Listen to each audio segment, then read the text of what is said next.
오늘은 사도행전 21장 37절부터 22장 11절까지 교독하여 읽겠습니다.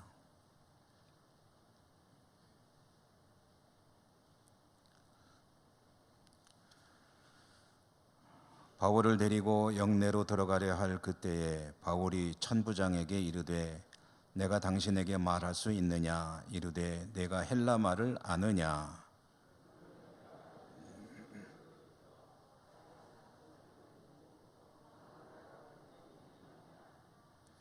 바울이 이르되 나는 유대인이라 소읍이 아닌 길리기아 다소시의 시민이니 청컨대 백성에게 말하기를 허락하라 하니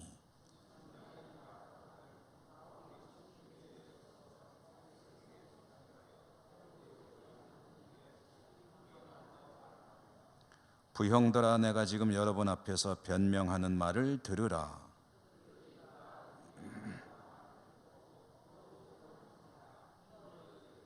나는 유대인으로 길리기아 다소에서 났고 이 성에서 자라 가말리엘의 문화에서 우리 조상들의 율법에 엄한 교훈을 받았고 오늘 너희 모든 사람처럼 하나님께 대하여 열심히 있는 자라.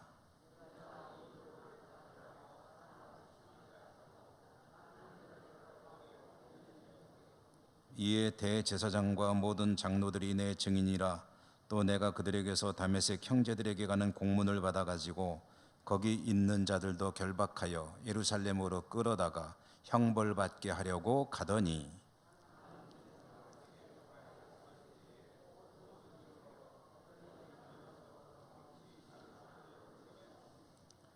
내가 땅에 엎드려져 들으니 소리 있어 이르되 사울아 사울아 내가 왜 나를 박해하느냐 하시거늘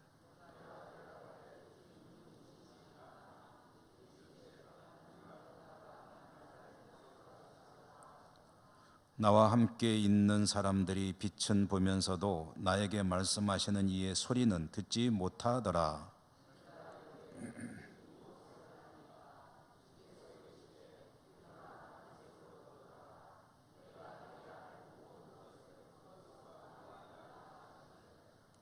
나는 그 빛의 광채로 말미암아 볼 수 없게 되었으므로 나와 함께 있는 사람들의 손에 끌려 다메섹에 들어갔노라.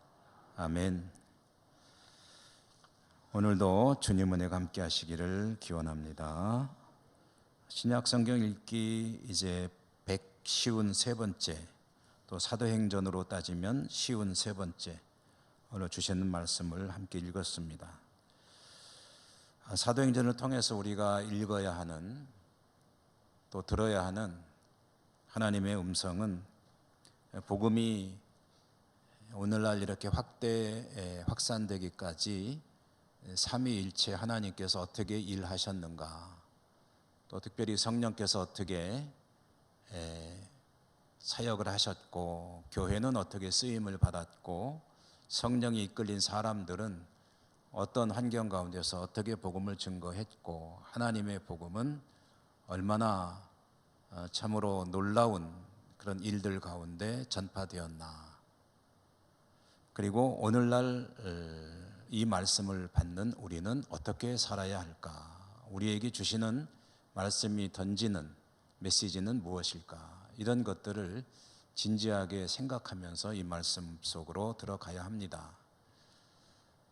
혹여 이 말씀을 읽어 나갈 때 2000년 전에 그랬다는구만 하고 옛날 얘기 읽듯이 읽는다면 어쩌면 이 시간에 이 말씀을 통해서 우리가 들어야 될 너무나도 많은 것들을 놓치는 그런 일이 될 것입니다. 마치 우리가 이 말씀 속으로 들어가서 그 시대 속에서 벌어지는 일들을 눈앞에서 보듯이 그런 마음으로 말씀을 읽고 말씀 속에서 내가 또 움직이는 그런 이 말씀의 시간이 되시기를 바라고요. 사도 바울은 3차 선교행을 마칩니다. 예루살렘으로 올라가면서 선교행이 이제 매듭지어지게 되는 겁니다. 근데 이 예루살렘으로 갈 때 수많은 사람들이 만류를 합니다. 가지 말라는 거죠. 위험하다는 겁니다. 사람들만 그런 게 아니라 성령께서도 이런 위험한 일이 벌어질 것이다 라고 선지자를 통해서 예고를 하셨습니다. 그렇지만 사도 바울은 예루살렘 행을 강행했죠. 이것이 하나님의 뜻을 거스르는 것인가? 성령께서 이렇게 위험하다고 보여주셨는데도 그럼에도 불구하고 예루살렘으로 밀고 가듯이 가는 것은 하나님의 뜻을 역행하는 게 아니냐, 이런 생각을 할 수가 있는데요, 그건 그렇지 않습니다. 성경 말씀은 항상 무엇과 조화를 이루어서 읽어야 되냐면은 성경 전체를 통해서 하나님께서 들려주시는 그 말씀과 조화를 이루어서 읽어야 됩니다. 그래야 성경 구절구절들을 엉뚱하게 해석하는 우를 범하지 않을 수가 있습니다. 부분적으로 이 길이 이렇게 위험하다는 얘기는 예루살렘으로 가지 말라는 이야기가 아닙니다. 이렇게 위험하다는 것을 알려주는 거죠. 그럼에도 불구하고 그 길을 가는 것은 사도 바울의 고백 그대로입니다. 은혜의 복음을 증거하는 일을 마치려 하면은 나의 생명을 조금도 아깝게 여기지 않는다 하는 그것이 하나님께서 듣고 싶으신 그런 믿음의 고백이고, 그 믿음을 가지고 가야 하는 것이 사도의, 선교사의 길이다. 우리가 다 같이 그렇게 생명을 내놓고 복음을 증거하는 삶을 살 수 있느냐의 문제와는 조금 다른 관점에서 적어도 이런 말씀을 들으면서 복음을 전한다는 것이 얼마나 중요한 일이냐 하는 것에 대해서는 인식을 가지고 살아야 한다는 거죠. 사도행전을 읽으면서 이런 것들을 우리 마음속에 새겨야 합니다. 자, 오늘 그렇게 수많은 사람들이 성령께서도 참 위험한 길이다라고 예고를 하셨는데도 사도 바울은 예루살렘으로 갔는데 염려대로, 우려대로, 성령께서 예고한 대로 참 험악한 상황이 벌어졌습니다. 성전에 갔다가 폭도들에 의해서 바울은 폭행을 당하고 그리고 죽음의 위기에 처했습니다. 별일 없었으면 참 좋았겠죠. 그런데 그 일은 벌어졌습니다. 예루살렘에 가보면 성전이 있죠. 성전 동북쪽으로 예루살렘 성을 나서는 문이 하나 있습니다. 그 문이 보통 이제 양문, 성경에서는 양문이라고 부릅니다. 양문 곁에 베데스다라는 연못이 있었다라고 하는 요한복음의 말씀처럼 양문이라고 하는 문이 있는데, 그 문의 이름이 양문인, 양은 그냥 그 양이에요. 우리가 알고 있는 양. 양문이라고 하는 이유는 성전에서 제물로 써야 될 양들을 그 문으로 반입하는, 그래서 이름이 양문입니다. 용도에 따라서 문의 이름이 붙여지기도 하고 또 방향에 따라서 문이 붙여지기도 합니다. 뭐 다메섹 문 하면은 다메섹 쪽으로 나가는 문이고, 그다음에 또 무슨 수문 하면은 이제 물과 관련되는 그런 문이고, 또 분문 하면은 이제 오물들이 나가는 그런 문이기도 하고, 이 양문을 다른 이름으로 부를 때 스데반 문이라고 합니다. 왜 스데반 문이라고 하냐면 별명이 있다는 거죠. 스데반 집사가 그 문으로 끌려 나가서 그 골짜기 밑에서 순교했기 때문에 그 문을 스데반 문이라고도 부릅니다. 유대인들에게는 사형을 결정하거나 집행할 권한이 없습니다만은 로마 정부가 광범위한 자치권을 유대 민족들에게 주었는데도 불구하고 한 가지 안 준, 그게 뭐냐면 사형에 관한 권리입니다. 그런데 외적으로 한 케이스만은 허용을 했습니다. 어떤 경우에는 유대인들이 스스로 사형을 집행해 버릴 수가 있는 거예요. 그게 어떤 경우냐면은 성전 모독죄라고 확인이 될 때는, 그렇게 판정이 될 때는 유대인들이 자체적으로 돌로 쳐 죽일 수가 있습니다. 그렇게 해서 우리가 알고 있는 그 희생자가 바로 스데반 집사인 거죠. 그럼 예수님은 왜 그렇게 안 했느냐 하면은, 예수님은 그렇게 하기에는 너무나도 큰 부담이 있었고, 그리고 정치적인 부담을 안 지기 위해서 총독에 의해서 십자가형으로 정치범으로 몰아서 죽인 거지 성전 모독죄로 죽인 게 아니거든요. 정치범으로 몰아서 죽이면은 그 말하자면은 내 손에 피 안 묻히고 로마 정부에다가 그걸 이제 떠넘겨 버리는 그런 케이스였는데, 자, 스데반 집사는 스데반 문 양문으로 끌려 나가 가지고, 끌려 나가면은 지난 시간에도 말씀드렸지만 그 문에서 조금만 가면은 그 낭떠러지가 있습니다. 그 기드론 골짜기로 내려가는 아주 절벽까지는 아니고 이제 골짜기인데 거기다가 이제 집어 던지는 거죠. 그럼 떼굴떼굴 굴러가지고 밑바닥으로 이제 내려가서 이제 쓰러져 있으면 그 위로 사람들 위에서, 골짜기 위에서 이제 돌을 던지는 거죠. 큰 돌도 던지고 작은 돌도 던지고 하면 그 돌이 엎드려지는 사람에게 맞으면은 이제 그 충격으로 이제 누적이 돼서 결국 거기서 숨이 끊어지는, 그게 이제 돌로 쳐 죽이는 모습이거든요. 그렇게 해서 스데반 집사가 그곳에서 순교를 당했는데, 아이러니컬하게도 사도 바울이 다시 그 문으로 끌려 나가 가지고, 스데반 집사가 죽을 때 그 현장을 에서 중요한 역할을 한 사람이 사울이라고 하는 청년, 그 사도 바울 아닙니까? 근데 그때는 스데반을 죽인 주역 중에 한 사람이었던 사도 바울이 지금은 자기가 예수 때문에 스데반을 죽였는데 그 예수 때문에 자기가 죽는 거예요. 끌려 나가 가지고 그 밑으로 이제 굴려집니다. 바로 그 자리예요. 굴려진 그 위로 돌이 쏟아집니다.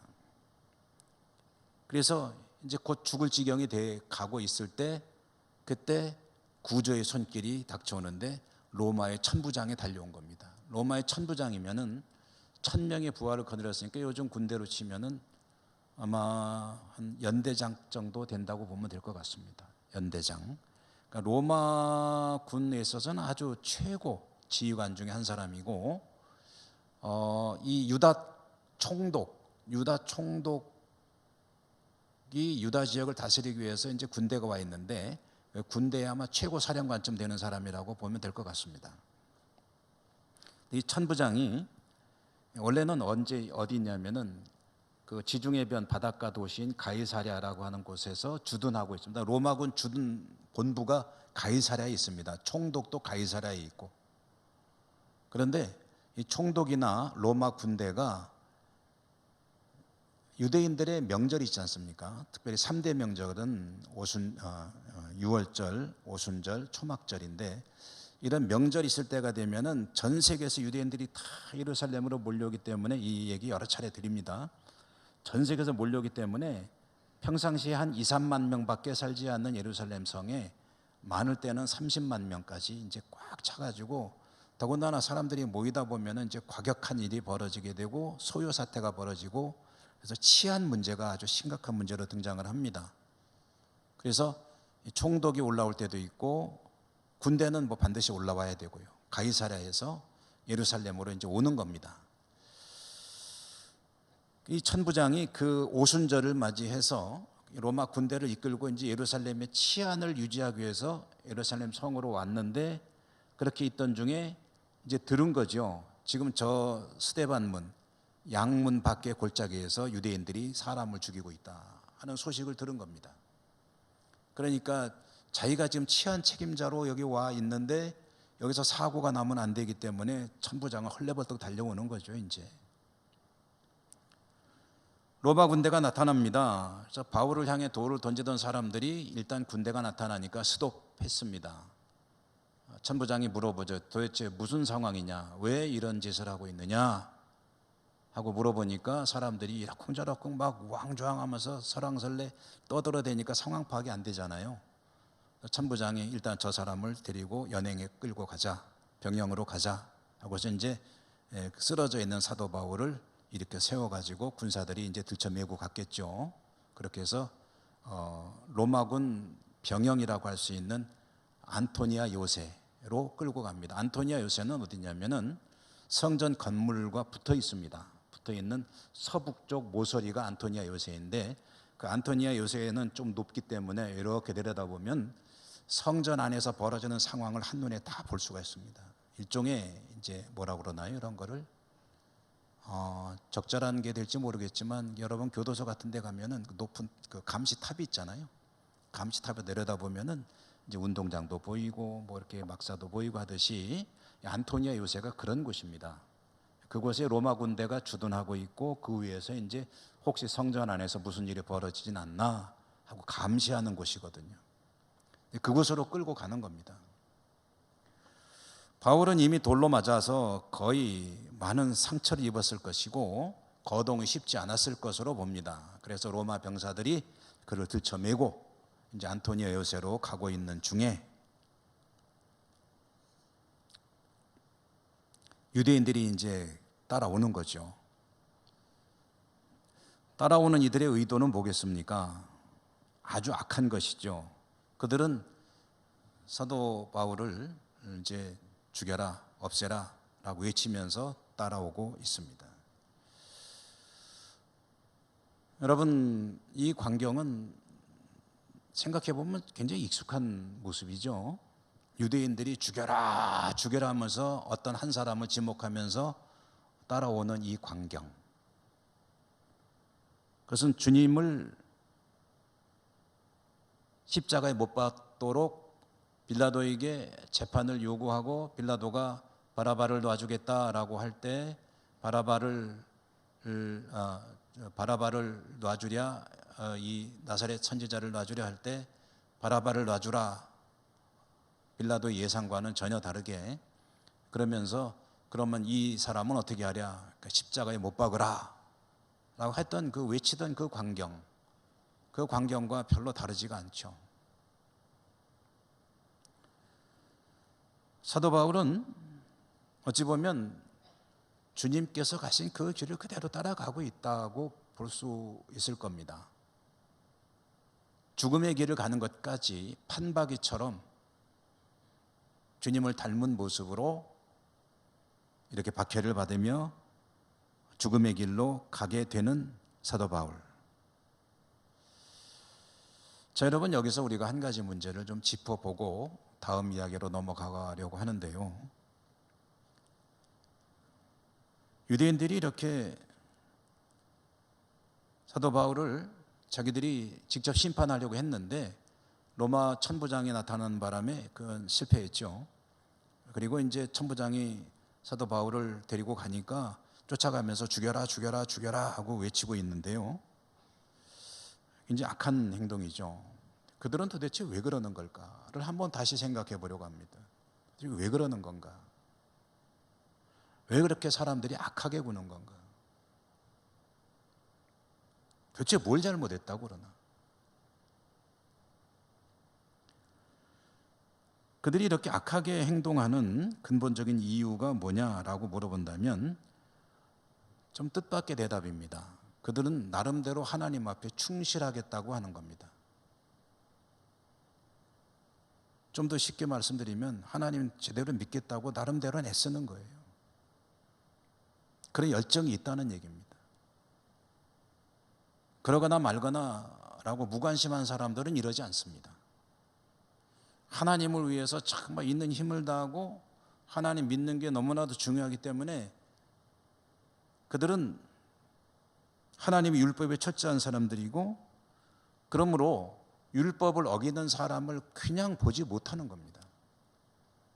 율법을 만약에 무시하거나 파괴하거나 멸시하거나 율법을 모독하는 자가 있다고 한다면 묵과할 수 없습니다.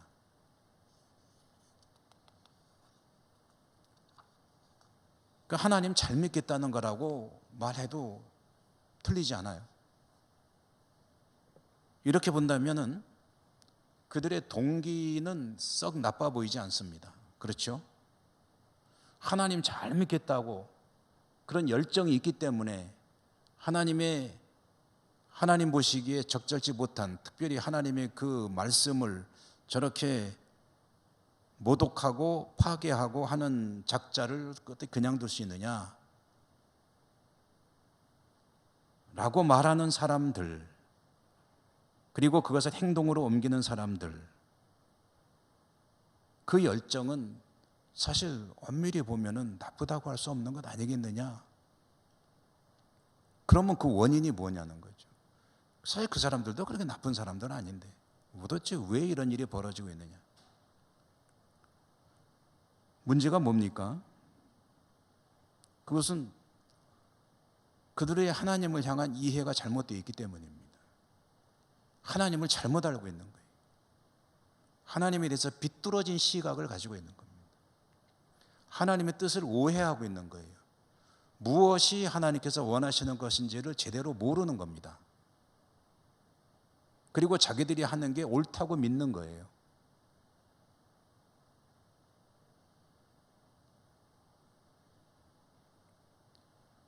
하나님의 뜻을 이루는 방법론에 대해서도 잘못 알고 있습니다.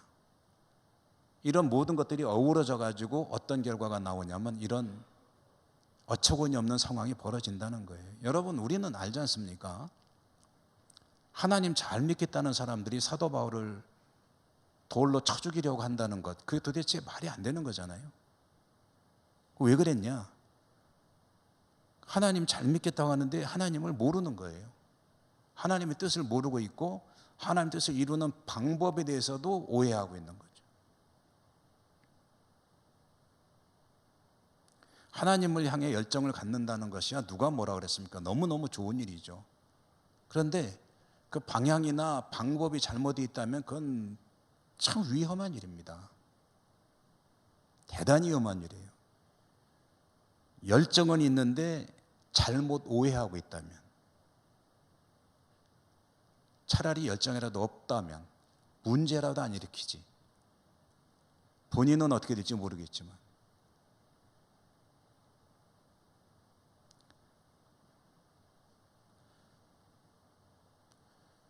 그러므로 먼저 하나님을 잘 믿고 싶다고 생각한다면 해야 할 일이 뭐냐면 정말 하나님이 원하시는 게 뭐냐를 바르게 알아야 됩니다. 하나님의 뜻을 똑바로 알아야 돼요.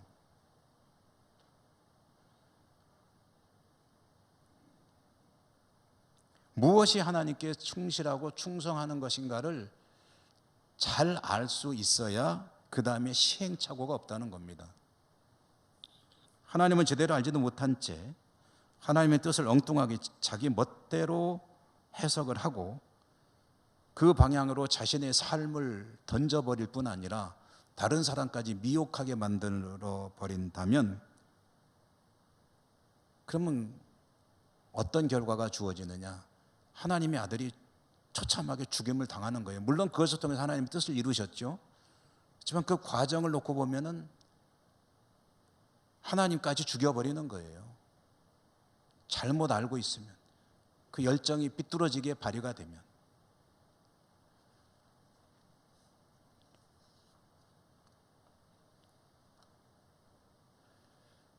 특별히 오늘 말씀을 보면서 그런 생각을 하지 않을 수가 없습니다. 여러분, 하나님의 뜻을 이루겠다고 할 때에 거기에 절대로 안 어울리는 게 뭐냐면 폭력입니다.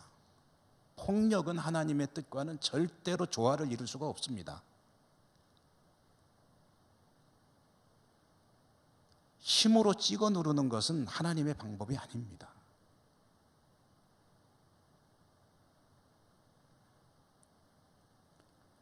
간혹 그런 경우들이 있지 않습니까? 하나님의 뜻, 하나님의 정의, 하나님의 평화 이런 거 부르짖으면서 폭력을 행사하는 경우들.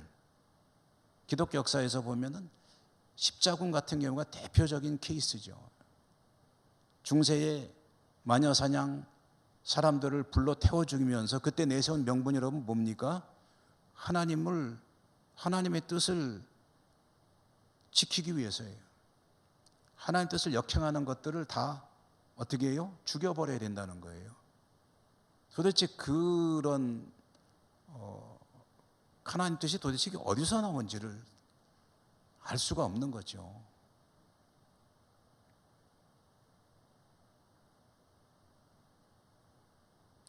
주님께서는 뭐라고 하셨습니까? 주님께서 겟세마네에서 기도하실 때 대제사장이 보낸 사람들이 주님을 붙잡아 가려고 오지 않습니까?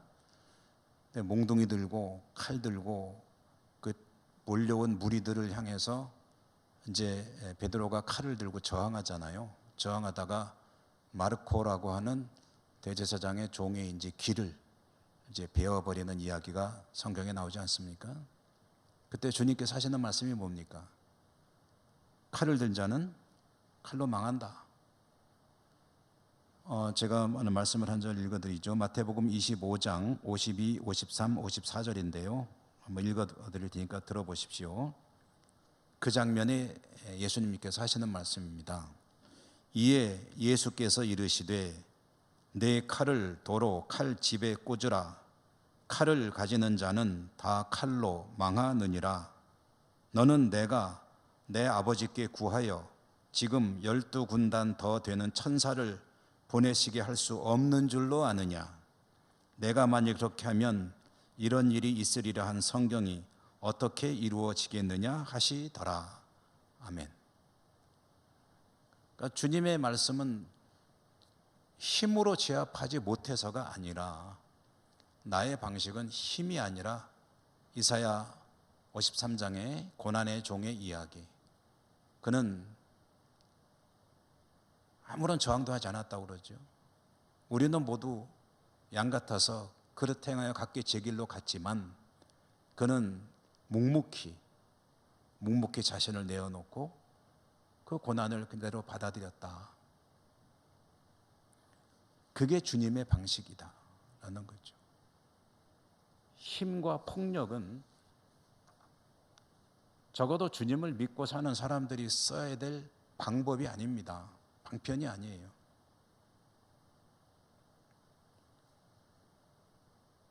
혹여라도 주님의 뜻을 이룬다고 기치를 내걸면서 폭력이니 또는 거친 행동, 다툼, 분쟁 이런 일로 나가게 된다면 그것은 하나님과는 아무 상관도 없는 일이라는 것을 알 수 있어야 합니다. 나를 바라볼 때든 남을 바라볼 때든.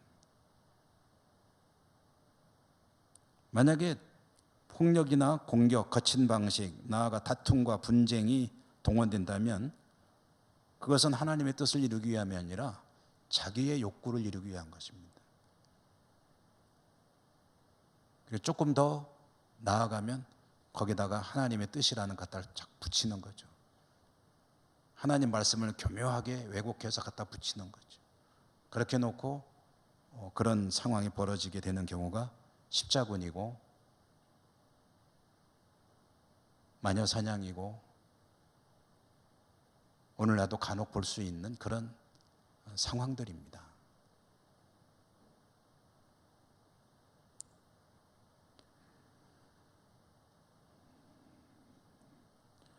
독일의 본회포 목사가 나치 히틀러의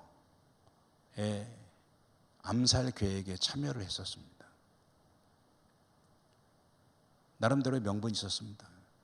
존경받는 목회자이지만 그것 때문에 공격을 받기도 합니다. 목사로서 어찌 암살단 계획에 참여할 수 있었는가?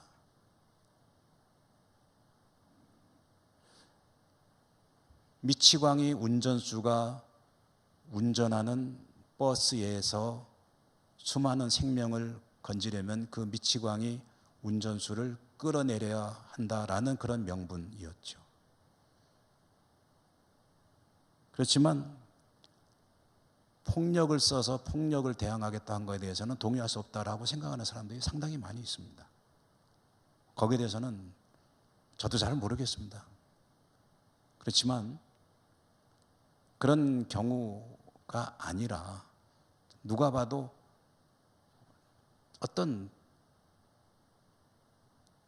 옳지 못한 불의한 그런 목적을 놓고 하나님의 말씀이니 하나님의 뜻이니 이런 것들을 가져오는 경우들을 교회 역사 속에서 볼 수 있고 또 지금도 간혹 볼 수가 있기 때문에 적어도 정말 진지한 믿음으로 살려고 하는 이들은 이 일에 조심해야 합니다. 자, 이렇게 해서 로마군에 의해서 안토니아 요새로 사도 바울이 끌려가는데, 그리고 유대인들은 그를 죽이라고 외치면서 따라가고 있는데, 이 묘한 행렬이죠. 근데 안토니아 요새가 높은 데 있다고 그랬잖아요. 올라가는 계단이 있습니다. 계단으로 이제 가게 되는데, 그때 사도 바울이 정신을 좀 차리면서 천부장에게 말을 건넵니다. 천부장님, 이런 식이었겠죠. 천부장님, 좀 말씀 좀 드려도 되겠습니까? 그러니까 천부장이 보니까 헬라어로, 그리스 말로 하는데 그 말이 굉장히 좀 이렇게 말하면 어떨지 모르겠어요. 이제 품위가 있는 거예요. 고급진 언어를 쓰는 거예요. 그러니까 천부장이 당신 헬라 말 잘하네요. 그렇게 이제 얘기가 벌어지는데, 천부장이 이 사도 바울을 보고 이렇게 물어봅니다. 당신 혹시 얼마 전에 그 폭동을 일으켰던 이집트인 그 사람 아니요? 나는 그 사람인 거로 보이는데 라고 말하자, 사도 바울이 이제 거기에 대해서 대답을 하는데요. 여기엔 이런 스토리가 있습니다. 지금 오늘 우리가 말씀 속에 있는 이 상황, 사도 바울이 지금 끌려가고 있는 이때로부터 약 한 3년쯤 전에 한 이집트 사람이 자기가 메시아라고 주장하면서 유대인들을 광야로 불러 끌어 모은 적이 있습니다. 성경에는 4,000명 정도의 사람들을 자객 4,000명을 거느렸다고 하는데, 요세푸스라고 하는 역사책에 의하면 한 3만 명 정도의 군대를 조직했다고 그래요. 3만 명 정도의 군대를 조직해서 광야에서 이 군대를 거느리고 이 이집트 사람이 예루살렘으로 이제 밀고 들어가는 겁니다. 그때 뭐라고 주장을 했냐면, 이 군대가 예루살렘의 동쪽에 있는 감람산에 당도하게 되면은 그러면 저 예루살렘 성이 여리고 성처럼 무너질 것이다. 그리고 내가 그곳에 새 나라를 세우고 이 새 나라를 다스리게 될 것이다. 로마군은 쫓겨나가게 될 것이다. 나를 따르라 하고서 이제 하니까 이 사람들이 메시아라고 그러니까요, 구름같이 몰렸던 이 3만 명쯤 되는 군대가 쫙 보무도 당당하게 예루살렘을 향해서 이제 올라가는 겁니다. 광야에서. 근데 로마군이 볼 때는 웃기는 거예요. 로마군은 역전의 용사들이 모이는 그런 정규 군대거든요. 보니까 오합지졸이죠. 우르르 몰려는 오는데 이게 체계도 없고 뭐 군대도 아니고 민간인도 아니고, 그래서 한 방에 그냥 나가 떨어졌습니다. 다 도망가 버렸어요. 무서우니까. 그때 그 수계 이집트인 자칭 메시아 그 사람을 못 잡았거든요. 근데 이 사람이 이제 와서 여기 와서 이렇게 맞아 죽으려고 그러니까 천부장은 뭐라고 생각했냐면, 혹시 그 인간 아니야? 이렇게 생각을 한 겁니다. 나는 네가 그 작자인 것 같은데. 그러자 사도 바울이 얘기하는 거죠. 아니요, 나는 그런 사람 아니요.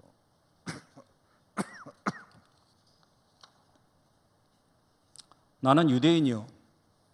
나는 다소에서 태어난 다소 시민이요. 그러면서 내가 이 사람들한테, 지금 나 죽이라고 덤벼드는 이 사람들한테 한마디 좀 하고 싶은데 해도 되겠습니까? 허락해 주십시오 라고 요청을 한 겁니다. 천부장이 가만히 봤겠죠. 헬라어가 아주 유창합니다. 그리고 언어가 상당히 세련됐습니다. 이 당시 유대인들의 언어는 아람어거든요. 히브리어라고 하는데 사실은 아람어입니다. 아람어이고, 그리고 헬라어도 쓰고 아람어도 쓰는데 둘 다를 쓰는데, 이 정도로 탁 보면 벌써 아는 거죠. 지식인이로구나. 이 사람이 보통 사람이 아니로구나. 그러면은 이 사람이 자기를 죽이겠다고 하는 사람들한테 연설 한번 하게 해달라고 한다면, 지금 이 소요 사태를 진압하는 게 쉽지가 않은데, 이 사람이 좀 그렇게 해주면 좋겠지. 치안 담당자로서는 뭐 나쁜 일이 아니거든요. 그러니까 한번 해보시오 라고 해서 이제 말할 기회를 부여받게 되는 겁니다. 그래서 사도 바울이 계단에 서가지고 이제 자기를 죽이라고 막 떠들면서 따라온 유대인들 향해서 이제 말하자면은 설교를 하게 되는 거예요. 사도행전에 보면은 사도 바울의 설교가 3번 나옵니다. 짧지 않은 긴 내용으로. 그 중에 하나입니다. 22장 1절부터 21절까지가 그 내용으로 이루어졌는데요. 오늘 우리는 그 다 읽기에는 조금 길어 보여서 앞쪽만 읽었습니다. 앞쪽만 읽었는데, 사도 바울이 군중들을 향해서 부형들이여, 말하자면 형제들아 라고 부르는 것과 같은 거죠. 내가 유대인이라는 것을 이제 언급하는 겁니다. 친밀감을 드러내고 또 존중감도 드러내는 겁니다. 그러면서 사도 바울이 말할 때 자신이 어떤 사람인지를 오늘 우리가 읽은 말씀의 3절에서 밝히고 있습니다. 여러분 3절 한번 같이 보실랍니까?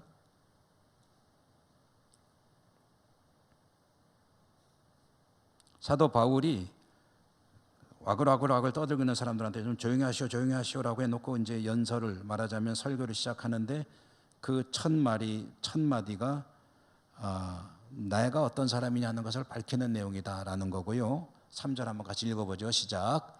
나는 유대인으로 길리기아 다소에서 나왔고 이 성에서 자라 가말리엘의 문화에서 우리 조상들의 율법에 엄한 교훈을 받았고 오늘 너희 모든 사람처럼 하나님께 대하여 열심히 있는 자라.